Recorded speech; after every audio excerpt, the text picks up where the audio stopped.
ఎవరి కోసం వెతుకుతున్నావు? మీరే ఆయన శరీరాన్ని తీసుకువెళ్లారా? మేరీ,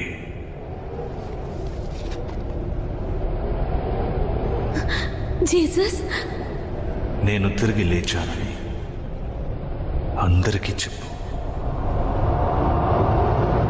అందరూ వినండి, సమాధి తెరిచే ఉంది, ఆయన బ్రతికే ఉన్నారు. అది సాధ్యం కాదు. ఏంటి? నేను ఆయన చూశాను. అది ఇంకెవరైనా అయ్యుండొచ్చు. నేనేం పిచ్చిదాన్ని కాదు, నా కళ్ళతో చూశాను.